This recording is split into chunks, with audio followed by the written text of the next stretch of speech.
The first 5 signs of the times. The last 5, destructive weather patterns. Jesus said in Luke chapter 21 and verse 25, and verse 26, these words, "And there will be signs in the sun and the moon and stars, and on the earth distress of nations and perplexity, because the roaring of the sea and the waves." Weren't we just talking about the tsunami? People fainting with fear. Look at this verse 26, phenomenal. People fainting with fear and with foreboding of what is coming on the world, for the powers of the heavens will be shaken. What he's saying is, the world is going to look like it's falling apart at the seams. The world is going to look like it's going to hell in a handbasket, and people are going to be basically fainting and freaking out because they don't know what's happening. Is that the world we live in, yes or no? That is the world we live in.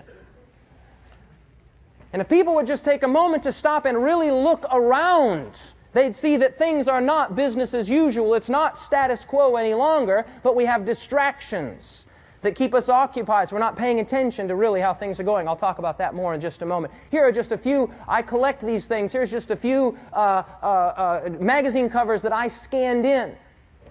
I don't know if you can read the writing here, but Discover Magazine is hardly a theological journal. And here it says, "What in the world is wrong with our weather?" They're asking that from an evidentiary basis, not a religious basis. The one there, Life Magazine, "The Year of the Killer Weather. Why has nature gone mad?" And do I have to tell you anything about hurricanes? Last year was the first time in the history of recorded hurricanes where the meteorologists had to go all the way through the 23 or whatever it is, 22 letters picked out, and they had to start with alpha, beta, gamma, etc. We know about it, don't we? There is an environmental connection, and there is an increasing number of scientists and world leaders who are saying, yeah, I'll tell you why the weather's getting worse. It's not just because we're going through a cycle.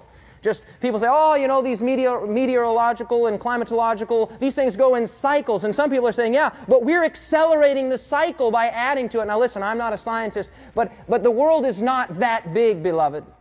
I know that because my home is in Wyoming and my wife's family lives in California, and every year we drive from Michigan to California. It doesn't take us that long to do it, really. We can do it in about 3 days. And if you look at a map, you can see you're going from here to here. If the whole earth was, if it was possible to go around the circumference of the earth, you just drive around. It's not that big of a planet. I can get in an airplane and be in Johannesburg, South Africa in 15 hours. You take all of us and millions more and you put them in cars, and those cars start running, SUVs and every other kind of thing. It just makes sense to me that this would start to have a deleterious effect on a fragile environment. I don't think that's a political statement. I think it's common sense. Many are saying that we're living in strange and unusual times when it comes to our environment. There's a DVD that was just recently released. This is not an endorsement of this DVD. It was a full-length movie motion picture that went in theaters. I didn't see it. This is their website. It's called An Inconvenient Truth. Anybody seen this? Absolutely amazing.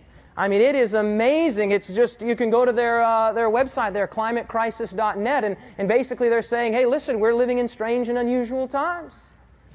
The man Eugene Linden that we cited earlier, his book, The Future in Plain Sight, he just released a book this year, 2006, entitled The Winds of Change. Can you read the subtitle there? Climate, Weather, and the Destruction of Civilizations. Eugene Linden is not the only one saying these kinds of things. A very well-respected and conservative English scientist by the name of Dr. James Lovelock has written a book called The Revenge of Gaia, Earth's Climate Crisis and the Fate of Humanity. Notice this from the opening introduction of his book. He says, we are now approaching one of these tipping points, and our future is like that of the passengers on a small pleasure boat sailing quietly above the Niagara Falls, not knowing that the engines are about to fail. Now, in case you're sitting there saying, oh, well, you know, these are just those crazy liberal scientists. These are those liberal scientists that don't like George Bush. They publish these things to get him out of office. Listen, listen, listen. This is not a political statement. It's not a what, everyone? I could care less right now about politics. I want to talk about God's Word. But I'll tell you that this man right here, do you know who this man is? That's Tony Blair. That's exactly right. This man is anything but a liberal scientist. In fact, in his own country, he gets all kinds of trouble because they say George Bush has got him in his back pocket. He's not the kind of person that would want to say something to upset his relationship with the United States of America. But look at the date there, 10/31/06. That's 2 weeks ago, or not even 2 weeks ago, about a week ago, he did an appeal to world leaders at a science conference, and this is what Mr. Blair said. Again, not some radical, renegade, liberal scientist. This is Tony Blair, our ally in the war on terror, conservative. He said, what is not in doubt is that the scientific evidence of global warming is now overwhelming. Now notice what he says. The consequences for our planet are literally disastrous. If you've ever heard this man speak, he's not a wild-eyed fanatic. I mean, not even close. He's a very sober-minded, very articulate, very intelligent person. He says, this disaster is not set to happen in some science fiction future many years ahead, but in our lifetime.